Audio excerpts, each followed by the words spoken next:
Gently close your eyes.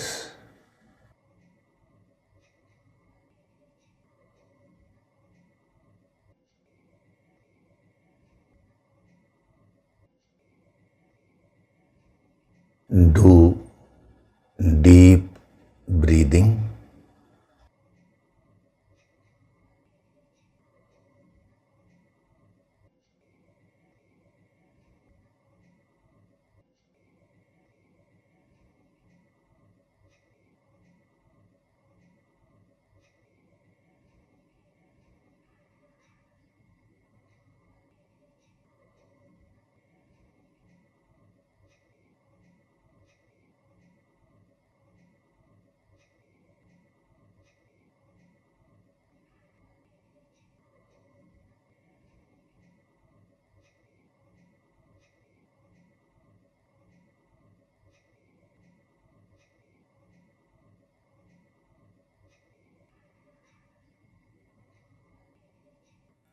We'll chant Om once together.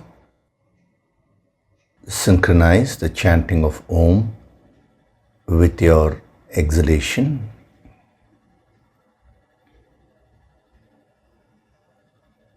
Breathe in.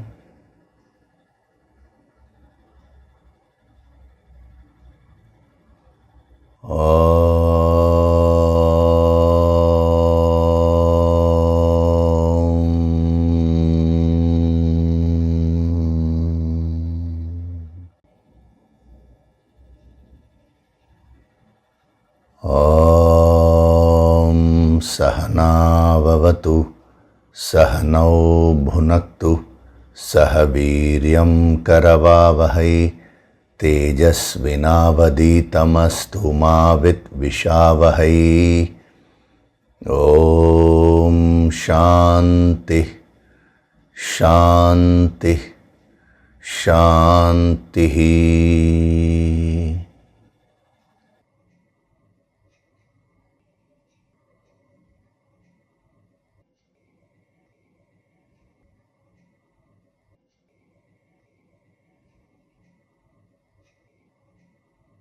Gently open your eyes.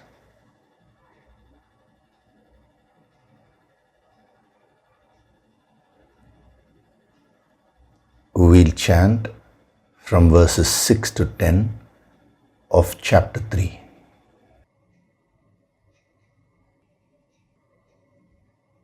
Karmendriyani sanyamya, कर्मेन्द्रियाणि संयम्य ya aste manasa smaran, य आस्ते मनसा स्मरन् indriyartan vimudhatma, इन्द्रियार्थान् विमूढात्मा mithyachara sa uchyate. मिथ्याचारः स उच्यते Yastvindriyani manasa, यस्त्विन्द्रियाणि मनसा niyamyarabhaterjuna, नियम्यारभतेऽर्जुन कर्मेन्द्रियै कर्मयोगम्, कर्मेन्द्रियै कर्मयोगम् असक्तः स विशिष्यते. असक्तः स विशिष्यते नियतं कुरु कर्म त्वम्, नियतं कुरु कर्म त्वम् कर्मज्यायो ह्यकर्मणः, कर्मज्यायो ह्यकर्मणः शरीरयात्रापि च ते, शरीरयात्रापि च ते न प्रसिद्ध्येद कर्मणः, न प्रसिद्ध्येद कर्मणः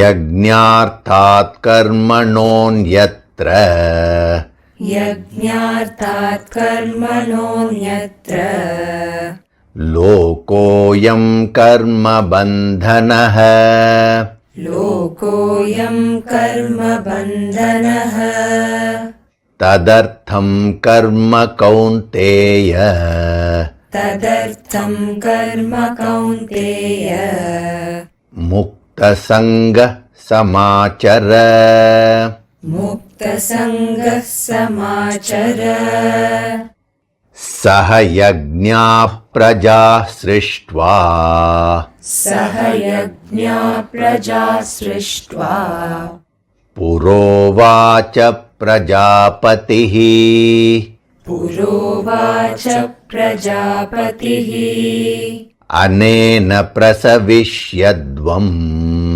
Anena prasavishyadvam Yeshavostvishta kamadhuk Yeshavostvishta kamadhuk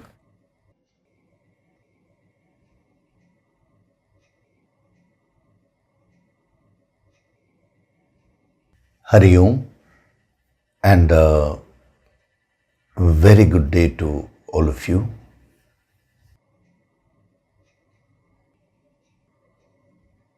So in the last few sessions, we have been seeing this amazing principle of yagna and how it can be applied in our day-to-day living. As I told you, spirituality is not a separate subject to be studied. Many people say, I'm not so much interested in spirituality. I'm not into spirituality so much. They think it is a kind of a fashion. It's very fashionable to say that. But if you go into the depth of that, it is a totally meaningless statement, because their understanding of spirituality is very shallow. What actually they think a spirituality as is not spirituality at all. What is spirituality? Spirituality is a science, it's an inner science which teaches you how to live your life and get connected with the infinite, which is your ultimate goal. So, the moment you are living, you need to learn the science and the art of living. So, when you use the word spirituality, it looks like a separate subject. Oh, I am not so much interested in the Bhagavad Gita. I am not so much interested in the scriptures, because they take the scriptures or the Gita or this wisdom itself as a separate subject, a bookish study which needs to be made. Like we have the subject of mathematics, physics, chemistry, biology. So you say, I am not interested in mathematics, I am interested in arts. So similarly, they think that this wisdom is also a separate subject to be studied and mastered. But it is not so. This wisdom is actually teaching you how to live your life more meaningfully, how to live your life with more purpose, how to achieve your goals, both from the worldly sense and from the inner growth, and finally how to attain the infinite state. This is relevant to anyone, whatever be his or her field, it does not matter. It is extremely relevant to a person as long as that person is alive. If you are driving a car and then you say, oh, I'm not interested in learning how to drive properly, is there any meaning in that? If you are driving a car, you should have a good knowledge, may not mere theoretical knowledge, but practical wisdom of how to drive the car properly. There is no question of whether you are interested or not. That choice comes only in those areas where you can either choose this or that. But as far as living is concerned, you are already living. If you have a choice of whether I should live or not, then the question of should I learn this or not will come. But if you are already in the process of living, now you need to think about how to better the quality of your life.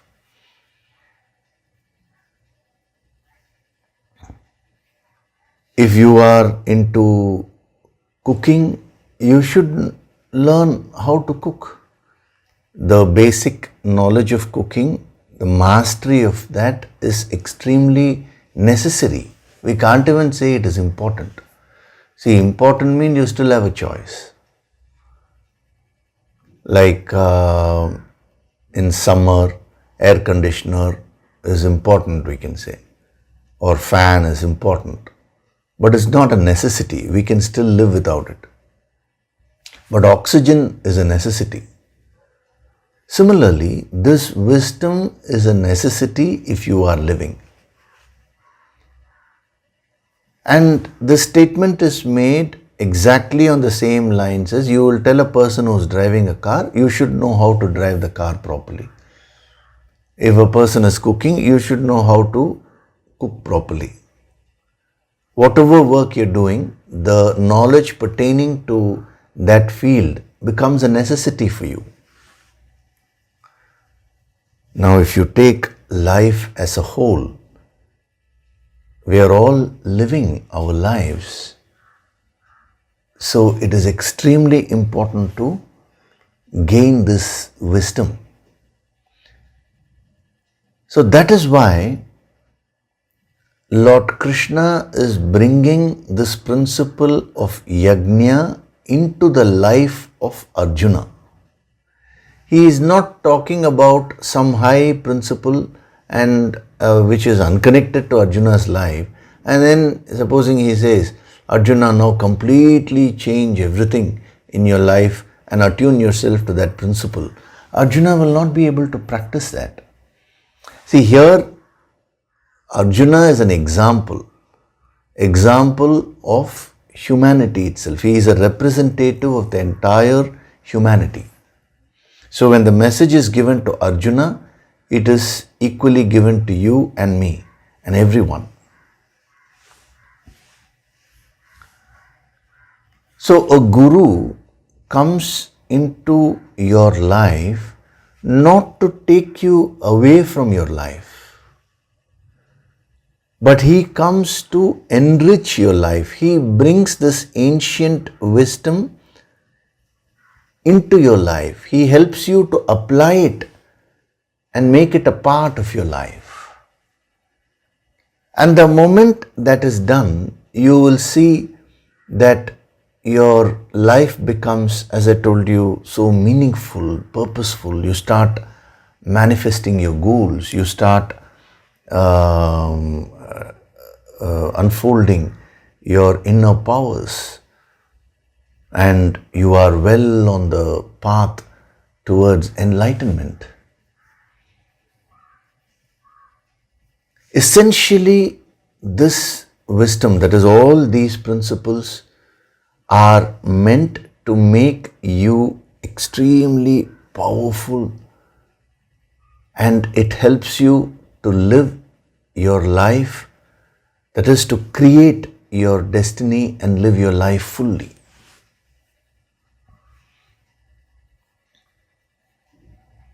It is meant to wipe off all your complaints, and it will make you a creator of your own life. That is the power of these principles. So one thing is to study, for example, we'll take yagna. Now, one thing is to study yagna as a separate concept. Oh, this is what they did during the Vedic times. This yagna is there, that yagna is there. All these things you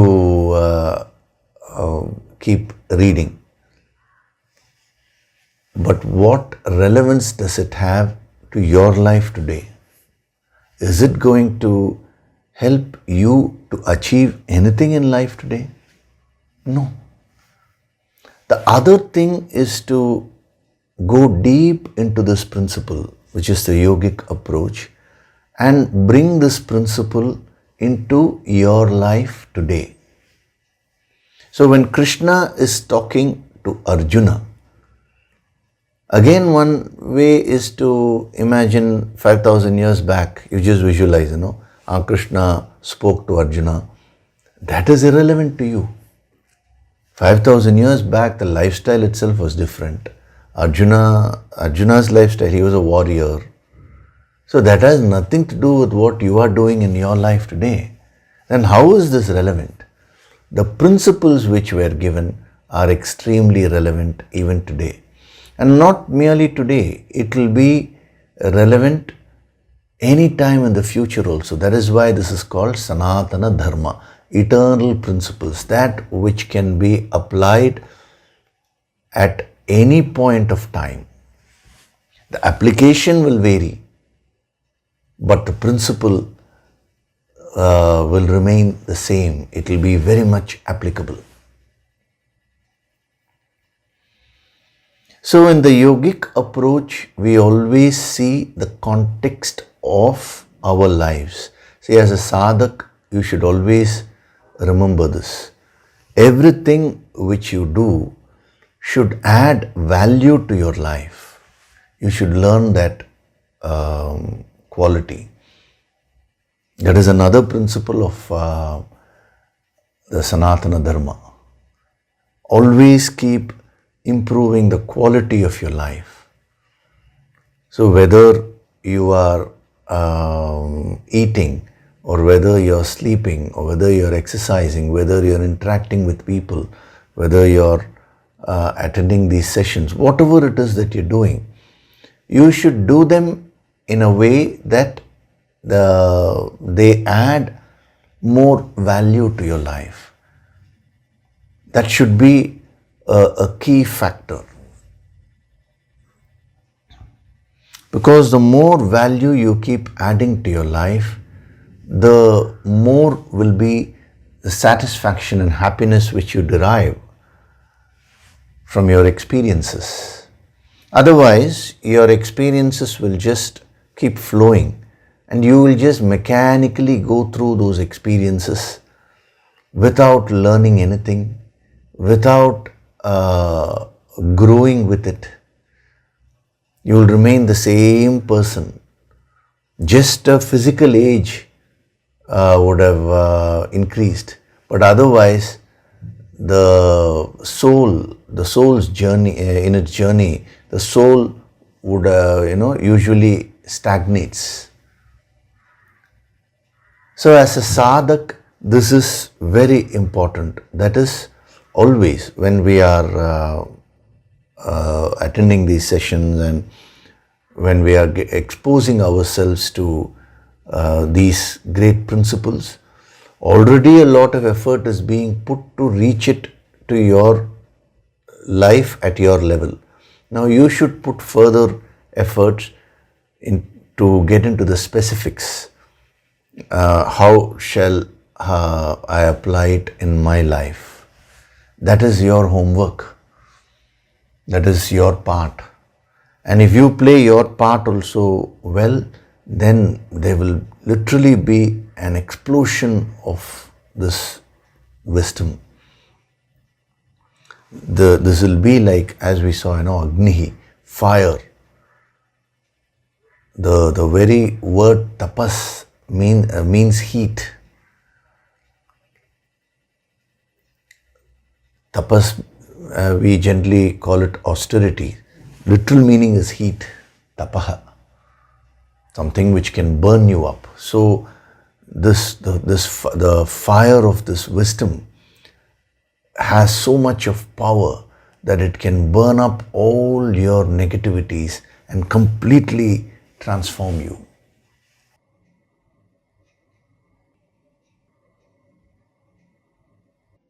So in this verse and then the next few verses, we are going to see the same trend continuing. That is the principle of yagna and how it can be applied in the various aspects of your life. So primarily, yagna means a pious activity, an act of worship, something which you dedicate to the infinite. So that is represented by Vishnu. See, when we say Vishnu, we are talking of Vishnu as the representation of the infinite. So different gods are all representations of that one infinite. So you may, one person may call that infinite as Shiva, another person as Muruga, another person as Vinayaka. Here in this context, we are calling that infinite reality as Vishnu. So you should understand what is the expanded meaning of the term Vishnu, not in the narrow sense. That is very important. So that is your primary goal. That is your ultimate purpose in life. Becoming one with the infinite. In the second chapter, he called such a person as Sthita Prajna, one whose wisdom, prajna, consciousness, is established in that infinite. But practically, does that drive you? Does that have the power to drive you? It all depends on what your level of spiritual growth is. See, when you fix a goal, that goal should have the power to drive you to action. Who gives that power? It is you only who give that power. In other words, what I'm saying is you should be able to relate to that goal emotionally. Only then it can drive you to action. If you just simply say, my goal is God realization, and then you are continuing to live your life in a mechanical way, then that is just lip service. You're simply just verbally saying that is your goal. But actually that is not motivating you, that is not driving you. Many people ask me this, sir, I fix goals, even in the worldly level. I fix a lot of goals, but then I ultimately end up doing nothing. Why? Because all these goals are being written merely on your notebook. That is good to write, but it should be an expression of your emotions. See, you should learn to get emotionally connected to your goal first. And when can you get emotionally connected to your goal? When your goal is at your level. If you keep a goal which is way above your level, when a master explains it to you, you will be very inspired.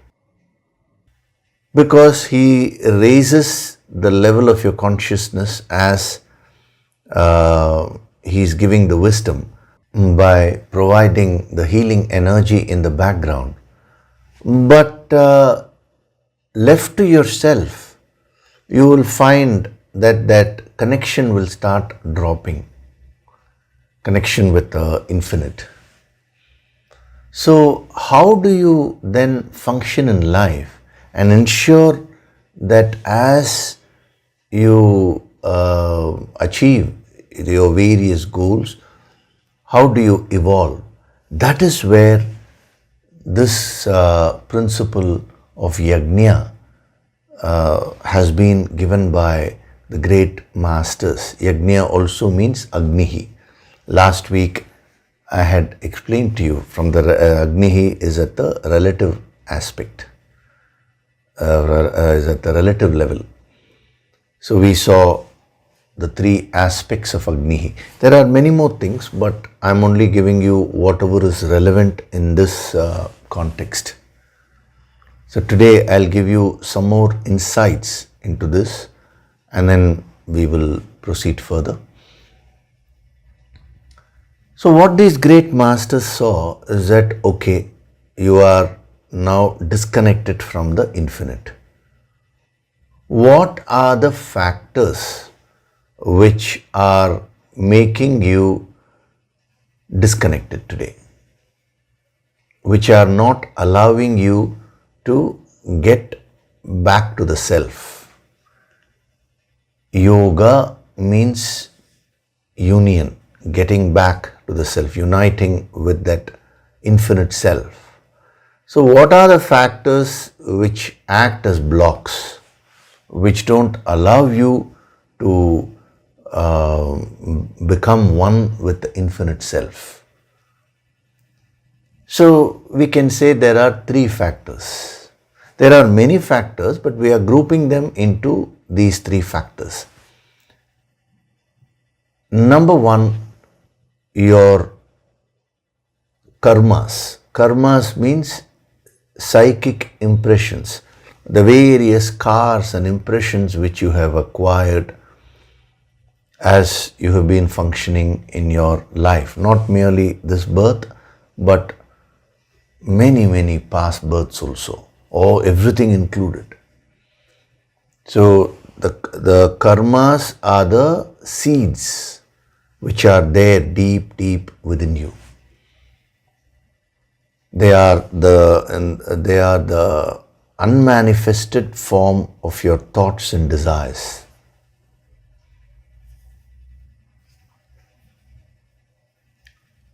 They create the various negativities within you.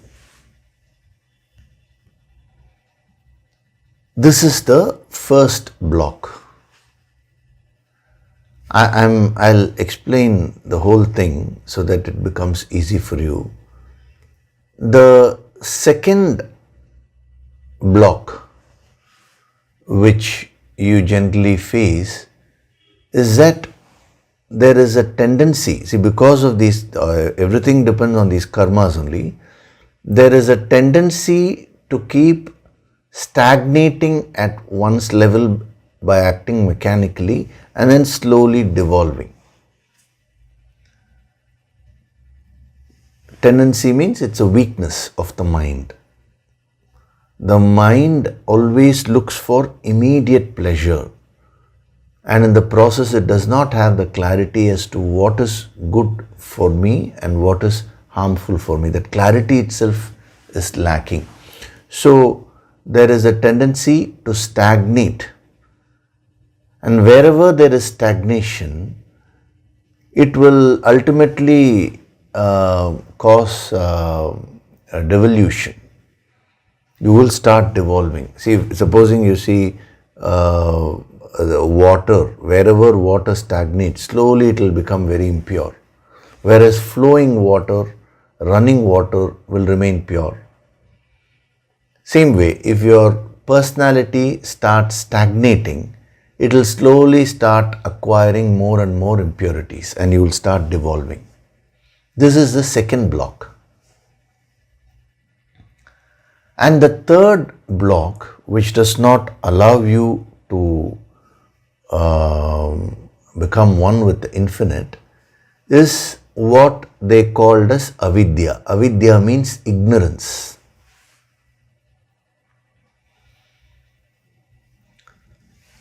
Ignorance in three levels. The first level is that I don't know. Second is I know, but I don't understand. And the third is I know, I understand, but I have no experience. Because these are the three levels of wisdom. When you want to gain wisdom about something, first you need to know it, then you need to understand it, and then you need to experience it. Then only your wisdom becomes complete. So at all these three levels, the ignorance functions.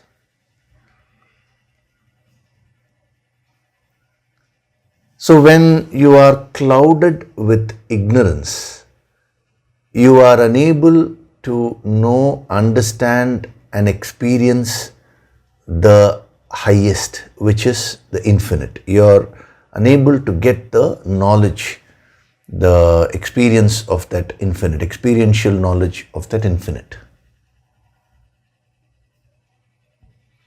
So these are the three blocks. Broadly speaking, we have classified everything into three. You can give more classifications for better understanding. In this context, we are seeing this. So how do you combat these three blocks? That is where the principle of yagna helps. Yagna as agni, fire, relative, from the relative level. So the first quality of agni is that it burns up anything which you throw into it. So Atma Shuddhi, purification. So through sadhana, you should aim for self-purification. See, the more you dwell in these concepts, in these principles, you will slowly start acting on them. That is, you should start seeking these things. See, you're seeking so many things now in life, but you don't know why you're seeking them. What for do you want wealth? What for do you want relationships? Have you ever thought about it? It will all come to these three only, which will lead to self-realization or God realization. So the first thing in life which you should keep in mind is self-purification. The way you act, the way you speak, the various experiences should purify your personality. Sadhana will help you in that. The Yoga Sankirtan Sadhana is designed for Atma Shuddhi. So you should just put that principle in your mind, and as you start doing the manana, reflection, it will go deeper and deeper into the various layers of your mind. And after a while, what is interesting is, you will automatically start seeking purification from your experiences. You will start asking, does this experience really help me in terms of purification or not? How do I do that? All these questions will start coming to you. So Atma Shuddhi is the solution for the first block. Then the second one which we saw was Atma Vriddhi, that is self-development. That is the solution to the second block, that is the tendency or the weakness to stagnate and devolve. So always in life, you should aim for growth, you should aim for development.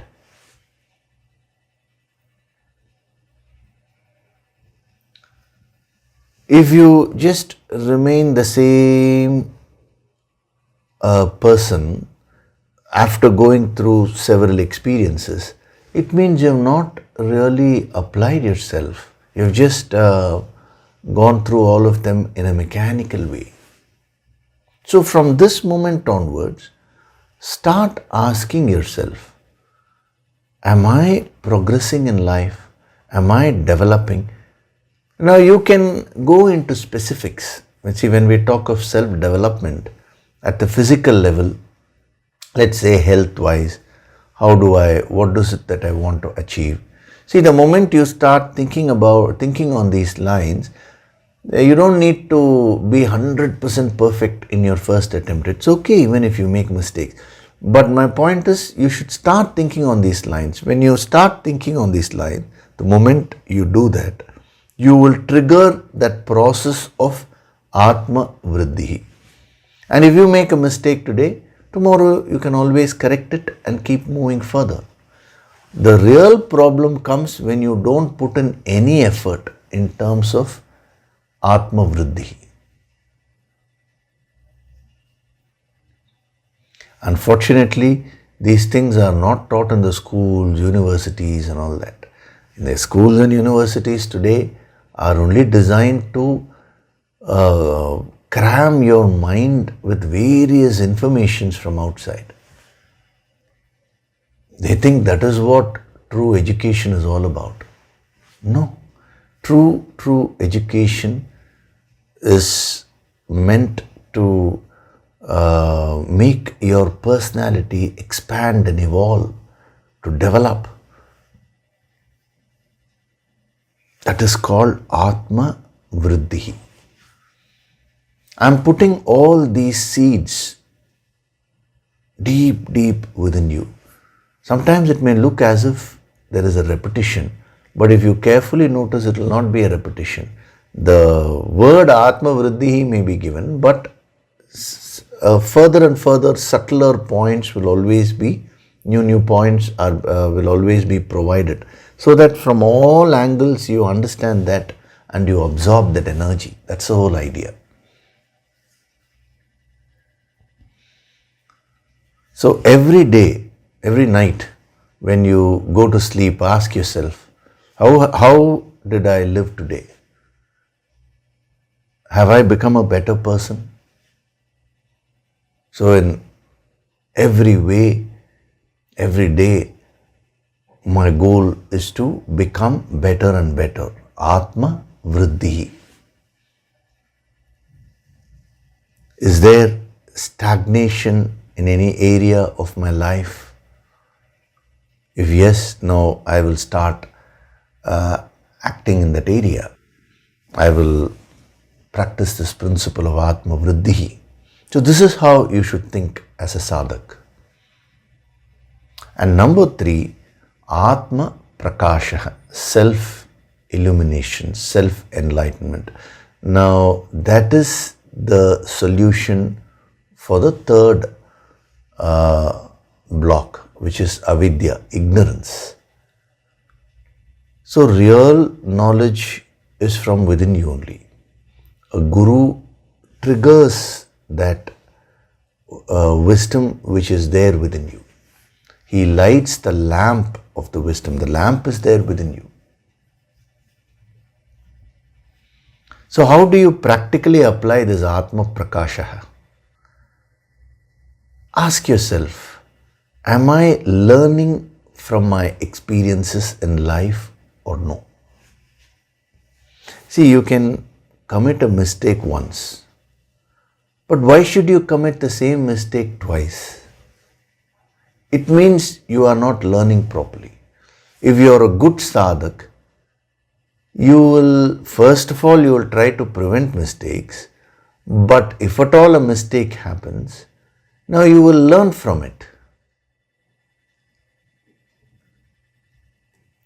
You will not keep repeating the same thing again and again. See, avidya functions in that way.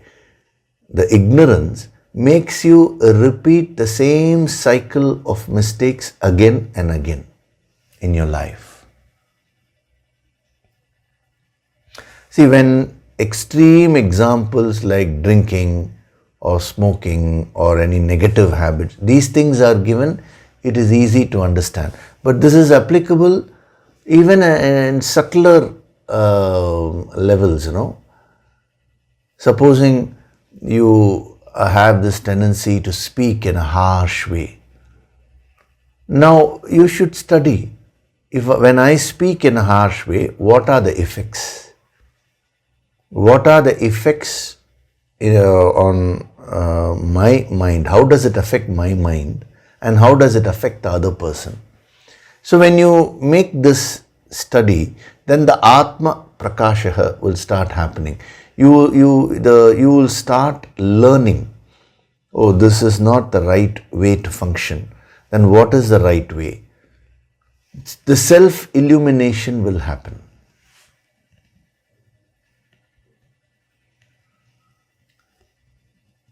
Okay, I'm not doing my daily kriyas or exercises. What are the effects of that? How does it affect my health? So when you illumine yourself, when you learn from that, then automatically the quality of your life will start improving. I am addicted to alcohol. See, it's very difficult for an alcoholic or that is for a person who's addicted to something like alcohol or smoking or drugs and all that. It's very difficult for him to practice this, because the very addictive substance like alcohol and cigarette and all that, they actually dullens the brain. They actually completely dullen your senses. They make you very dumb. The capacity to learn starts reducing. So learn to question your own actions. Whatever I'm doing, is it right? Is it okay? Can it be improved in any way? The moment you start asking, then you have triggered the Atma Prakasha process, the learning process. In the advanced empowerments, we will see that in the future, when the yogi, what he does is he goes back into the past, including the past births and all that. Everything is stored in the deeper layers of your mind only. And then he witnesses the various incidents which have happened in the past, and he learns the lessons. And as he keeps learning the lessons, the incidents get released. Those karmas get released. The Atma Prakasha incidentally helps in purification also. All these three are interrelated. They are not totally divorced from each other. So Atma Prakasha is that tendency or bringing that intention to learn from each and every experience of your life. Start that from this moment. Don't live your life in a mechanical way. When you keep learning, that will help you to develop. It will help you to burn up your karmas, and vice versa also. So if you implement these three principles of yagna in your life, now you will find that day by day you will start becoming very, very pure. You will start developing your personality, that is, your consciousness will start expanding. And you will start gaining the true wisdom of life through the process of Atma Prakasha. And when you get fully illumined, 100% illumination is nothing but the state of enlightenment. You will become a Sthita Prajna.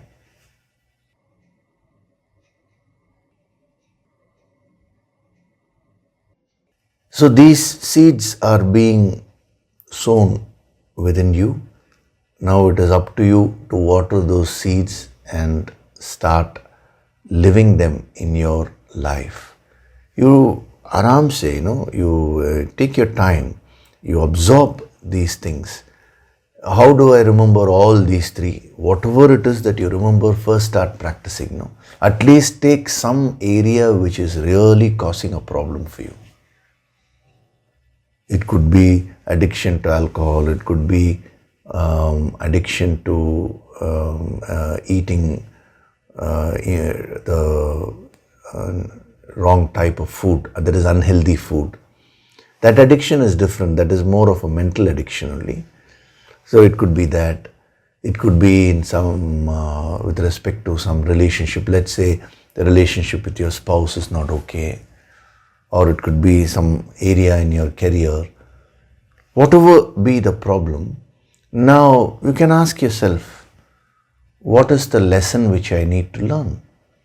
What are the things which I need to change in this area? What are the things which I should stop? What are the new habits which I should create in order to resolve this issue? The moment you do that, you are activating these three aspects: Atma Shuddhihi, Atma Vriddhihi, and Atma Prakasha. If you allow the tamas to take over, then you will just keep, that is not living your life. It's wrong to say you just keep living your life. You just keep existing, we can say. There is a big difference between existing, which is mechanical living. Here we are defining existence as mechanical living. So you can live your life mechanically and merely exist, or you can live your life according to the principle of yagna and keep evolving. The choice is yours. Yatha ichchasi tatha kuru, says Krishna. In the final chapter, we'll see that. He presents the whole thing to Arjuna and he says, Yatha ichchasi tatha kuru. Do whatever your ichcha is now. I have given you the clarity, he says. Because there, the master will not come and interfere. No master will interfere with a student's choice.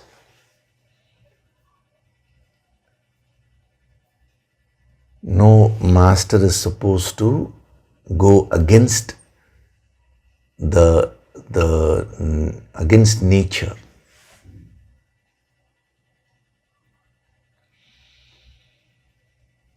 So, yagnarthat karmanaha means if you bring these three intentions in your life, now when you start thinking on these lines and you develop the desire, the ichcha for these three things, that is Atma Shuddhihi, Atma Vriddhihi, and Atma Prakasha, self-purification, self-development, and self-illumination.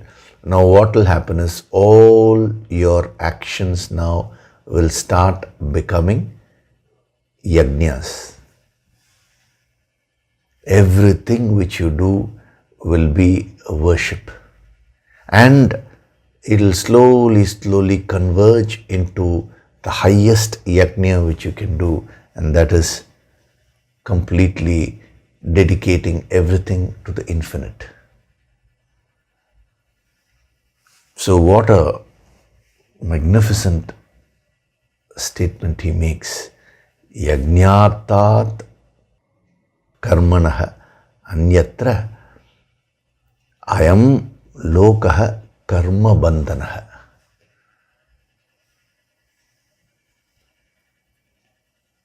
The entire world is bound by actions other than that performed for the sake of yagna. Tadartham karma kaunteya, O Kunti Putra, perform action for the sake of that, means yagna. Mukta sangaha samacharaha. Mukta sangaha means give up the attachment. So, as far as the different dimensions of yagna are concerned, we'll pause there. We'll go further into this verse. And when we go to the next verse, we will see the further applications of yagna.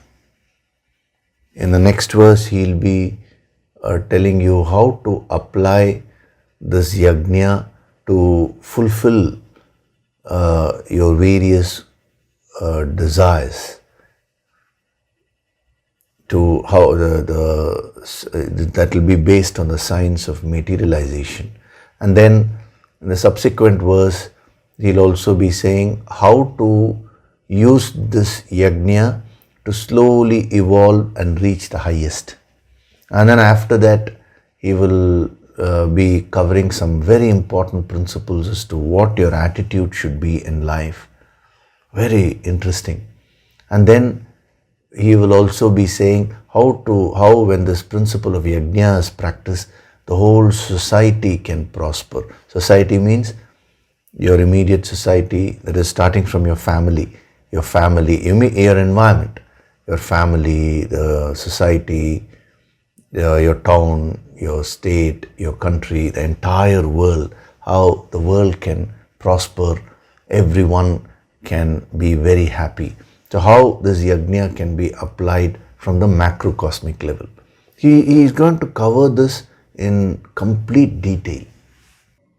So by the time you go through all this, that one principle of yagna will become a part of you.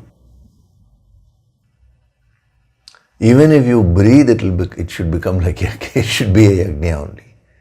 In the next chapter, he'll not leave the principle of yagna here. In the next chapter, he'll be giving the subtler principles of yagna. That is within you. What are the various ways by which you can convert so many processes into yagna and keep on evolving. It's an amazing exposition.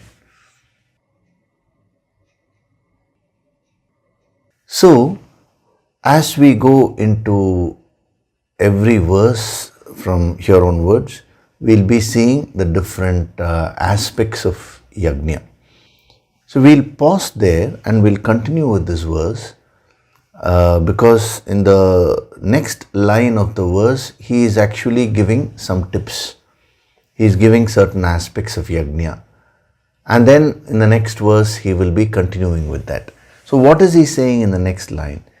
He says, Tadartham karma kaunteya mukta sangha samachara. Mukta sangha. We'll take that phrase, mukta sangha. Mukta sangha means, sangha means attachment. Mukta sangha. Mukta means free. So be free of attachment. Give up attachment, he says. That is an essential aspect of yagna. Now, when we generally say give up attachment, now that can be totally misunderstood because most people think giving up attachment means you should lead an emotionless life. That is not true. Attachment means selfishness. It is the opposite of love.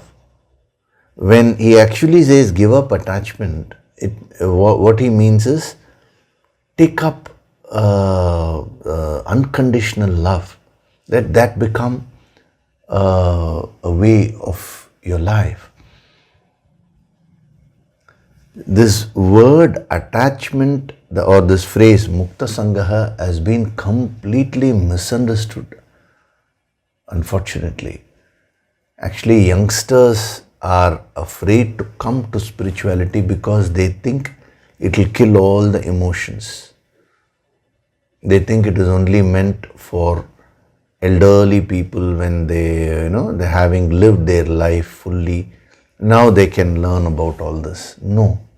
We'll see. I'll give a few principles in this context of what is meant by mukta sangha.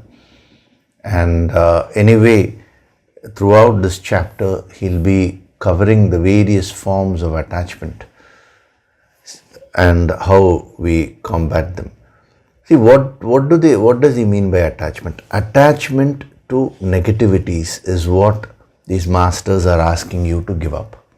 When they say give up attachment, they don't mean to say give up the world. They don't mean to say give up your relationships, give up your wealth, give up everything, and then what are you going to do? Even a yogi who is sitting and meditating, let's say he is meditating in the Himalayan caves, isn't the Himalayan caves also a part of the world only? This is what sage Vasishta told Rama. If you read the Yoga Vasishta, you don't need to read that, it's a very voluminous text. The relevant things anyway are being given here. Now in that, Rama says, I want to find God, I want to leave the kingdom and go away to the forest to achieve enlightenment. Now Vasishta says, Rama, can you ever leave the world? What do you mean leaving the world? Anywhere you go is also a part of this world only. You can leave one part of the world and you can go and sit in a cave. That is another part of the world. It is as worldly as this part. But if you develop that inner vision, then whether you are here or whether you are there, the same place will become very spiritual for you. So when they talk of giving up attachment, they are not talking of giving up things externally.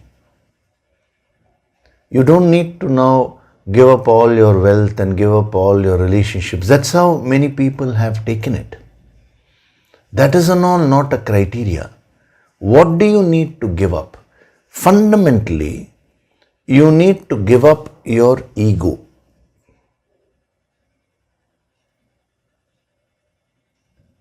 What in Sanskritam language they called it as ahankara.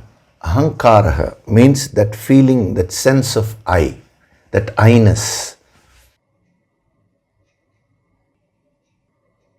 When you have that ego, anything which you do becomes worldly. Even if you perform a ritual or a puja, now you will do it in an egoistic way. You will do it to impress others. If you go and sit and meditate, you will only get an ego boost. There are many people who do the sadhana, little bit of meditation, and then they develop a big ego. I can meditate. The spiritual ego is more dangerous than worldly ego. That is, spiritual ego means ego that is ego developed over some spiritual practices. So when they say mukta sangaha, give up that attachment to that ego. Attachment itself springs from ego only. It is a complete internal process.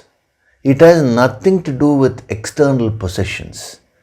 See, if you read the Puranas, many kings, they were all highly spiritually evolved souls. They were called Raja Rishis. It looks like a contradiction, Raja means king, Rishi means a sage. How can you be a king and a sage? Yes, it's possible. So your external circumstances or your external lifestyle has nothing to do with what true spirituality is. Real spirituality is giving up all your ego. There is nothing wrong in having a lot of wealth and enjoying it. But if you do it in an egoistic way, then that becomes worldly. A person may not have any wealth at all. Does that make that person immediately spiritual? Then it becomes very simple. If you want to attain enlightenment, simply become poor. It doesn't work that way. If you give up all your relationships, now will that make you spiritual? Just think a little bit, because we have these wrong concepts. See, all these principles have been totally misunderstood. And in this chapter, not only in this chapter, the entire Bhagavad Gita, Lord Krishna will be demolishing all the misunderstandings, the wrong concepts of what spirituality is. And you will be amazed to see that these are practical ways of living your life purposefully. So the great masters said, the first thing that you need to give up, the first and the last thing, is your ego, that ahankara. So if you want to give up that ego, you need to see how that ego manifests. So when we talk of mukta sangaha, sangaha means union. It means joining, company, meeting. So today your consciousness is united with the ego. Now what they are saying is, mukta sangaha, you have to free yourself from that union and you have to get united to the infinite. This process is what is called as yoga. So you have the infinite I, as it were, the infinite consciousness, the infinite reality, and you have the limited I, which is the ego, ahankara. Now your individuality, your consciousness is now completely united here. Sangaha, beautiful word. Sangaha means joined. Now he says you have to free yourself from this sangaha, and then you will have to unite with the highest. That is called Sat Sangaha. Sat means that supreme reality. You must have heard that word satsang, satsang. The narrow interpretation of satsang is we will meet our guru and we'll have a nice session. That is also true, because a true guru is always connected with the infinite. So that is a part of satsang, but it is not restricted to that. Real satsang, sang means union, company, joining. Sat means the infinite reality. So when you unite your consciousness with that infinite reality, that is the true satsang which these great masters talked about. When you go to a guru, he helps you in this process. That is why that was called satsang. So mukta sangaha means freeing yourself from being united with what? With the ego, and getting united with the infinite. So how do you free yourself from this ego?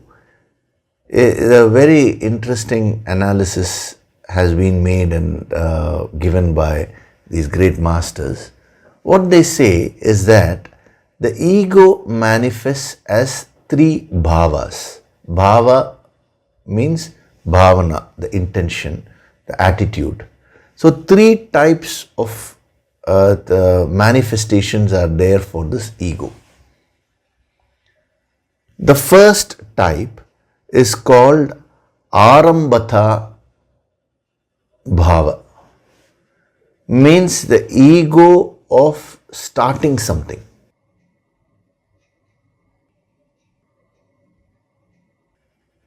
See, this is with respect to action, karma. Now in action you have three parts. One is when you start the action, then during the action, and then after the action when you enjoy when you get the fruits of the action. So these are the three portions. Now we'll see how the ego manifests in all these three portions, and that is what you need to become free of. So the first manifestation of ego at the cause level is arambhata bhavaha, the ego of starting. The arambhata means starting. The feeling that I have started this, I have started that.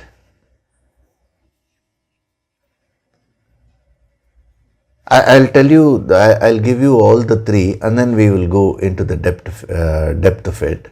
The second way in which the ego manifests is what they call as kartrutva bhavaha. Kartrutva bhavaha means the attitude of doing. I am the doer attitude. So one is I am the starter attitude. I have only started everything. The next is when you get into action, now I am the doer attitude takes over. Kartrutva bhava. And then when the action finishes, you get the fruits. The ego manifests as bhoktrutva bhava. Bhoktrutva bhava means I am the enjoyer, I am the experiencer, I am the enjoyer attitude. These are the three channels through which the ego tries to manifest and express itself with respect to action. See, the whole thing we are seeing is with respect to karma. So when he says mukta sangaha, be free of attachment, what he is saying is that work and become free of these three types of bhava. See, when you study this, it gives you a very deep insight about the ego, how the ego keeps playing within yourself, how it throws so much of tantrums. Because each of this bhavaha, that is the arambhata bhavaha, the kartrutva bhavaha and bhoktrutva bhavaha, they cause tremendous agitations and stress within you. See, when he's saying give up attachment, actually he's saying give up attachment to stress and sorrow, those factors which are causing stress. If you truly understand what he's saying, there will be no resistance at all. When there is a shallow understanding of what this attachment is, if you understand it in a superficial way, the mind will resist. This principle actually increases the quality and value of your life tremendously by removing all the stress causing factors. Basically, any kind of stress comes from ego. And if you study how the ego manifests, you can arrive at specific solutions. So, whenever you start something, the ego is just waiting. It immediately wants to come and take all the credit. I have only started this. Whenever you do something in life, immediately the ego comes and pounces on you. It brings that feeling within you that I am only doing this. And whenever you enjoy something in life, when you experience the results of your action, again the ego takes over and makes you feel I am only the enjoyer. Now you may ask me, sir, I have only started this. I am only doing the action and I am enjoying. Why do you say that is ego? See, there is a difference between factually saying this has been started by me, this has been done by me and I am enjoying. That is a factual statement. But the same thing, when it is intensified, it becomes the manifestation of ego. For example, now this white kurta is being worn by me. So if I say I'm wearing this white kurta, now you can't say that is ego. That is just a factual statement. We are not talking from the highest level of what is that I and all. Now don't bring that. This is from a relative level we are seeing. So I am wearing this white kurta. This is a factual statement. But if my bhavana, that is my attitude is, I am wearing this white kurta, means I am superior, or I am only wearing this white kurta, that is inferiority complex. When the bhavana is like that, then it becomes a manifestation of ego. So if you want to understand this Mukta Sangaha, first you need to go deep and understand the difference between being factual in life and being egoistic in life, because both will look similar. If a person says, I am wealthy, true, let us say that person is wealthy, let's say that person is a multi-billionaire. He says, I am a multi-billionaire. There is nothing wrong with that. That doesn't mean that person has ego. He may just be factual.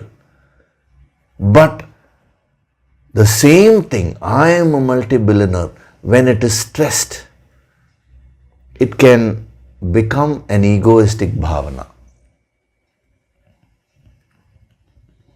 There is a subtle difference, but that difference actually is so important, because that is what differentiates between a spiritual person and a worldly person. A spiritual person is one who is extremely factual in life. If he has something, he says, I have it. If he does not have something, he says, I don't have it. There is nothing more which he adds.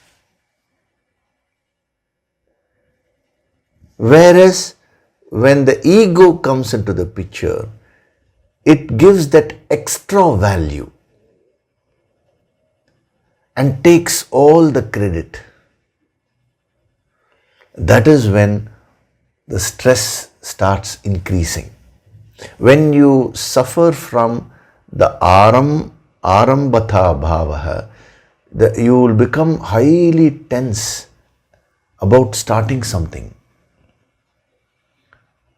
Many people, they spend, supposing they want to start some project, let's say they are going to start tomorrow. Now the next day morning, the previous night they can't sleep because of the stress. From where is the stress coming? The root cause is arambhatha bhavaha. Whereas a yogi, if he is going to start something, till the second before that, he will just be relaxed. And when he starts it also, he will be very relaxed, because he does not have that arambhatha ahankara bhava, that egoistic attitude will not be there. He is just factual. Similarly, when you are performing your activities, that kartrutva bhavaha, that I am the doer attitude, causes a lot of stress. It makes you very self-conscious. That is very evident when when you ask a person to deliver a speech, public speaking. See, that person will completely change his tone, everything. Why? Because of the stress. The fear related to public speaking is because of kartrutva bhava. It is not only in public speaking. See, if you give a few things to do to someone, now till that moment that person will be very relaxed. The moment they take up a few activities, now immediately the stress, the internal stress will start developing. Why? Because of kartrutva bhavana. I am the doer attitude. Similarly, when the fruits of your actions come, again the bhoktrutva bhava, I am the enjoyer attitude will cause a lot of stress and fear. People who acquire so much in life, they live in fear, the fear of losing.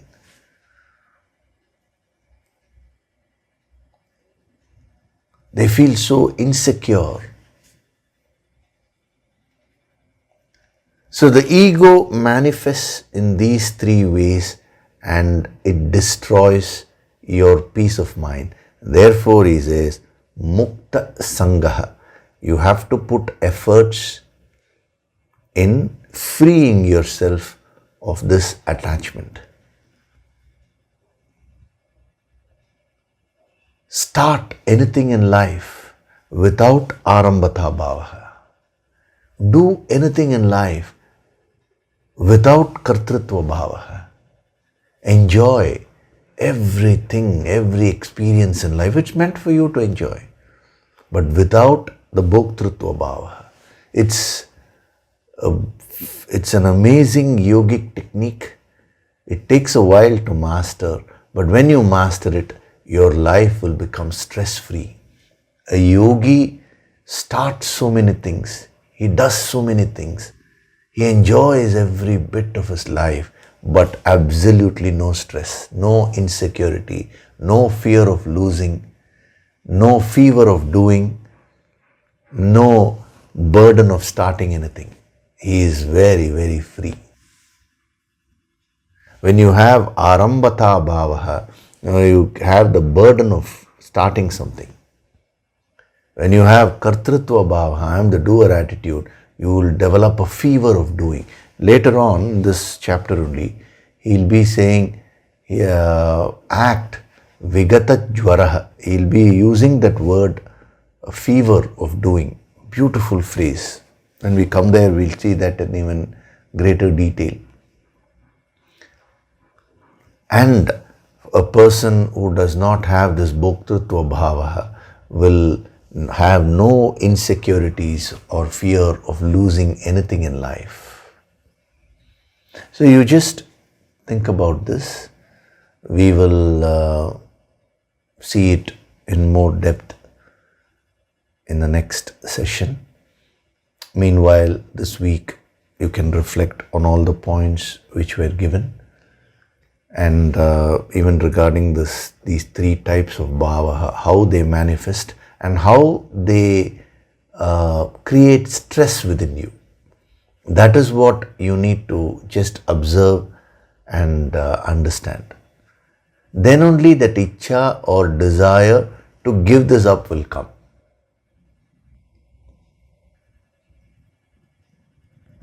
Okay, so we will stop with this today. Before we do the nididhyasana meditation, I will take up a couple of questions. The first question is regarding the empowerment. But why I'm taking it up now is not only about empowerment, but it's a general sadhana, is a question about sadhana also. So thank you for the amazing daily spiritual excursions. I seem to have an issue, Yogishri. During every empowerment, I feel I'm not doing it adequately. I don't get satiated. I feel I should have done better, etc. I get that feeling of satisfaction only a few days. Is it a block? Am I being harsh on myself by striving for perfection? Previously, my intellect used to constantly guide me during empowerment sadhana. That is, do this, do that, etc. Then I slowly train my mind to surrender and go with the flow. I do my sadhana diligently with devotion and gratitude, yet I feel something is wrong somewhere. What should I do? Can you please give some healing to overcome this feeling of inadequacy?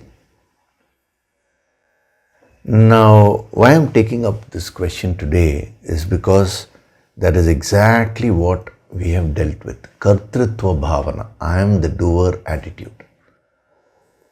So when you attend an empowerment course or when you do your daily sadhana, now 2-3 courses are available online. So I think you are repeating them. So there also you need to practice this, and even during your daily sadhana. See, I am doing my sadhana. When you say that, that is not being egoistic. You can be factual. But the problem is, the kartritva bhavana is very strong. I am the doer attitude. Innocently, it is manifesting. So, there, the trick is to stop being result oriented, relax and go with the flow. See, you have played the meditation material, you have sat down. Now just go with the flow and allow the energy to take over. What you are doing is, when I say you, it's not only for her, but this is a tip for all the sadhaks. What you're doing is, you're trying to start the process, arambhatama. You're trying to do it. And you're saying something is wrong, means I want to enjoy it. Again, all these three statements can be made factually also, but the stress factor is coming because of that extra emphasis. So how do you handle this? The simple way is just to relax and tell yourself, now I am not bothered about the results or what is going to happen. I am really not bothered whether it is right or wrong and all, because there is nothing like right or wrong. It is individual specific, whatever happens to you is right for you. So let me just go with the flow. And let me not have any expectations that after this sadhana, now this should happen. That, see, when you have these kinds of expectations only, you will get into a lot of stress. Before doing the sadhana, you didn't have that stress.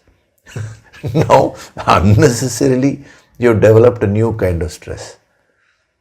So the result orientation, the being too attached to the fruits of sadhana, that also should be given up. We'll be seeing that after a few verses. He'll be covering that. We'll be seeing how to practice that. But since you've asked this question now, I'm mentioning it here.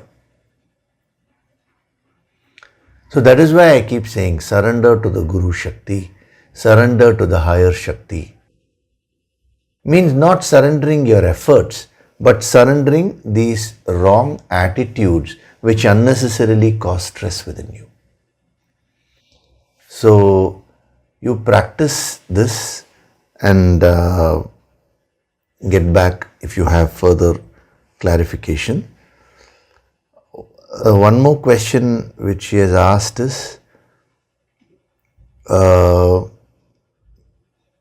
I'm not reading the other points, I'm just reading the question alone. So you say that we have to be fully into whatever we do. Does this mean we shouldn't do dual activities? Like I listen to discourse while cooking or while doing yoga or while traveling. Of course, the first time I listen to it in a meditative way only. So is it fine to simultaneously do a couple of activities, or is it better to avoid? Please clarify, Yogishri. Deeply grateful for the blissful wisdom. See, you yourself have said you watch the lectures once meditatively. Now when it comes to the next time, you're saying while cooking or while traveling, there is nothing wrong with that. Why? Because you should differentiate between listening to discourses, that is, we are taking listening to discourses as an example, listening to discourses, then the other kinds of sadhanas, with you should differentiate these from the other worldly activities. So when you listen to the discourse, in the background, it keeps uplifting your consciousness. So when you're doing your cooking or when you're traveling and all that, those are all things which you can easily do. It's a routine thing for you. Therefore, you're playing this, and even the yoga movements you're doing, one aspect of you is there, and another aspect of you is attuned to the lectures, which is uplifting your consciousness. That will give you a balance, that will actually help you to balance the worldly and spiritual activities. Nothing wrong with that.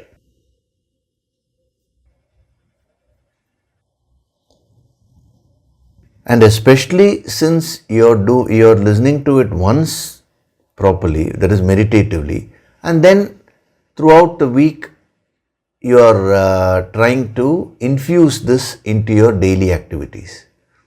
That is perfectly fine.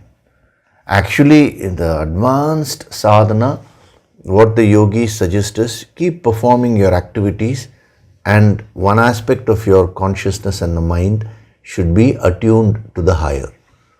That is a practice actually. So in a small way, you're doing it from your level. So you don't need to confuse this with the other statement, be intensely there. This is not going to take you away from the activity. Actually, it will add more value to your activity by getting further and further established in these principles. Supposing you find that you're cooking, because of these lectures, you forget to put salt or something. there you be a little careful. Okay. You got too much involved here. So you can find your balance. It's a good thing, it's a good practice, because generally when you do these activities, what happens is it's not that your mind is fully there. It's preoccupied with some thought or other in the background. Now all that will be washed away, and the higher energy will start flowing there. Okay, so now we'll do the Nididhyasana meditation. Gently close your eyes.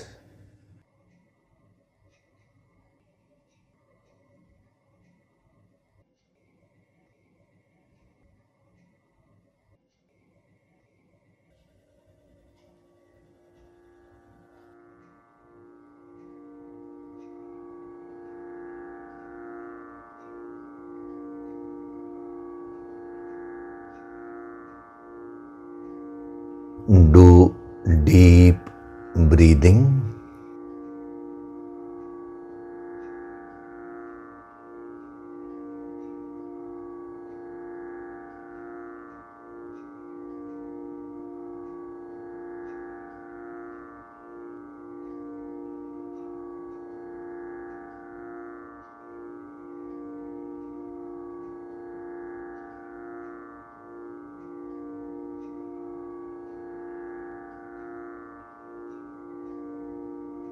With every breath, I am becoming more and more relaxed.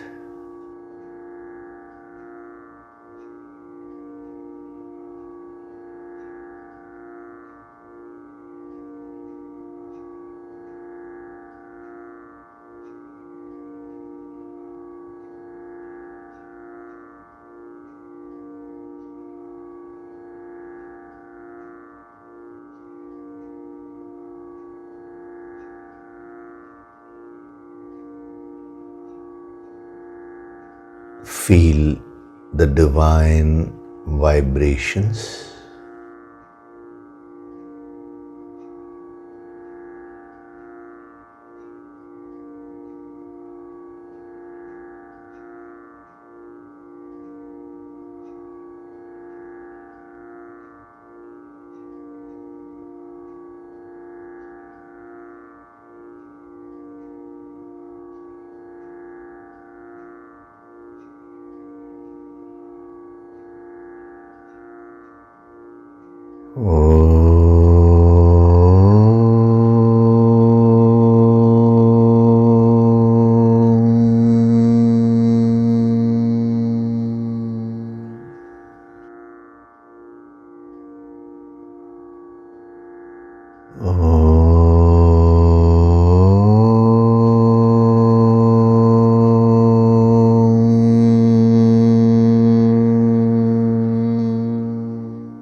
With every breath, I am going deeper and deeper into myself.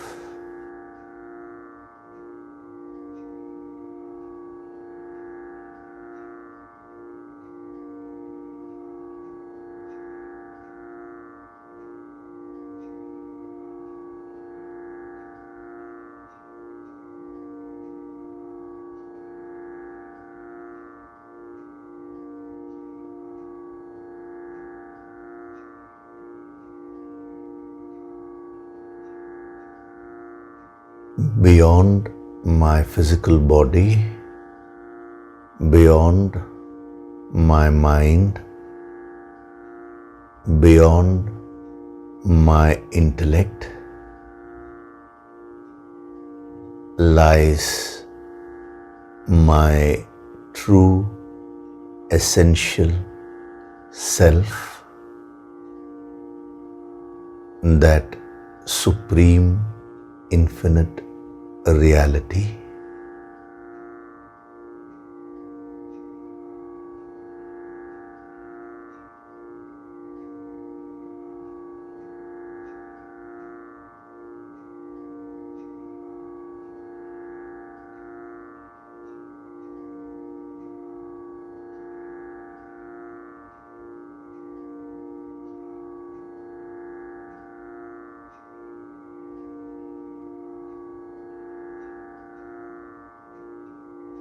From this moment onwards, I choose to become more pure,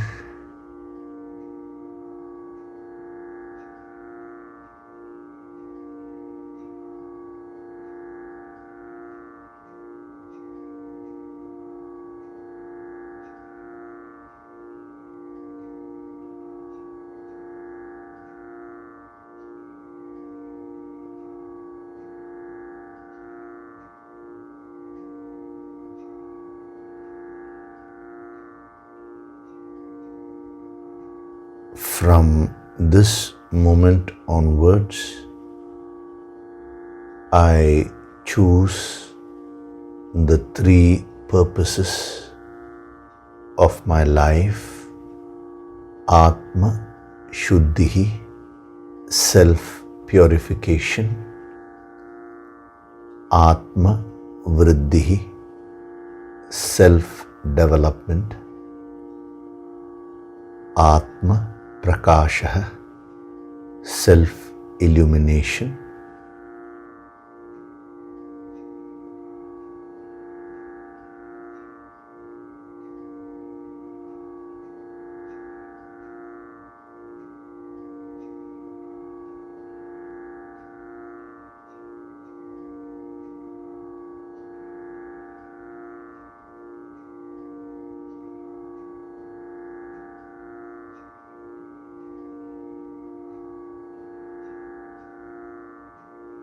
I choose to practice the principle of yagna in each and every aspect of my life.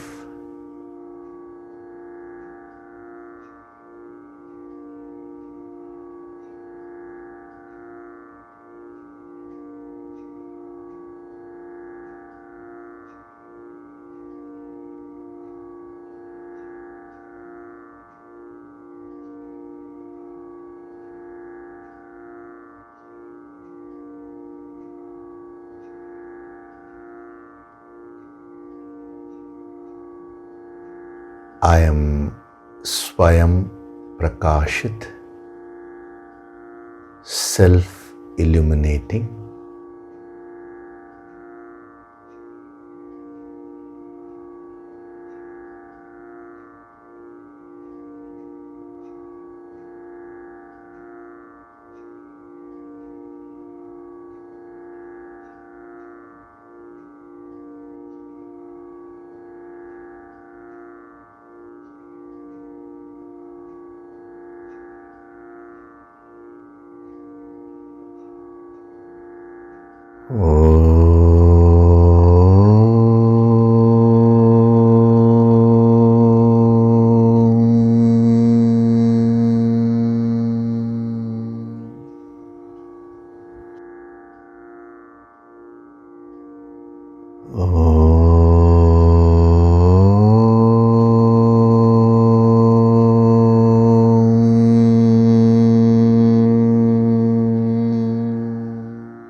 Offer your gratitude to God Supreme.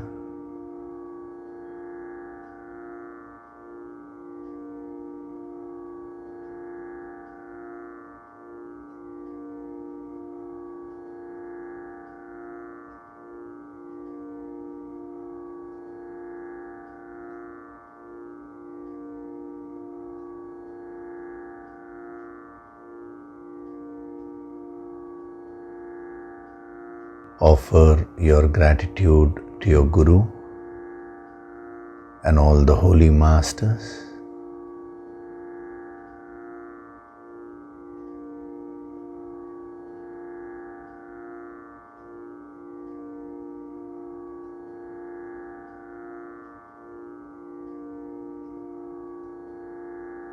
Slowly come back. Wriggle your fingers, your toes. Rub your palms together to create a warmth.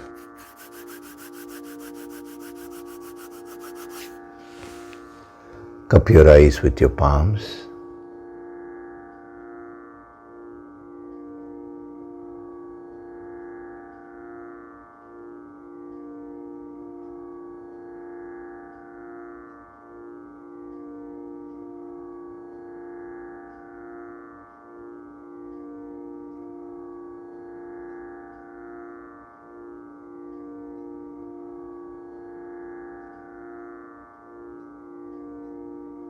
Gently rub your eyes, cheeks, forehead, top of the head, back of the head and neck. Slowly open your eyes.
Welcome back.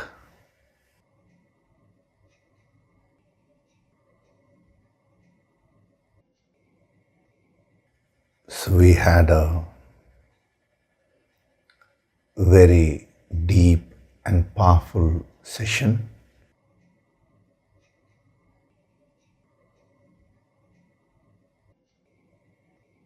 This principle of Mukta Sangaha is a very powerful yogic principle. It is an aspect of yagna.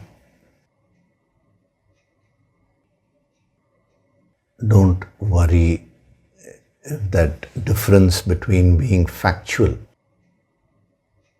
and being egoistic is not too clear, because as we go into this further and further, everything will become clear for you. See, these are all subtle principles. You cannot get a full hang of it at one go. So whatever it is that you understand, start practicing them, start reflecting, and start practicing them at every opportunity. And as your understanding deepens, your practice will become better and better. Okay? So thank you very much. I'll see you in the next session. Hari Om.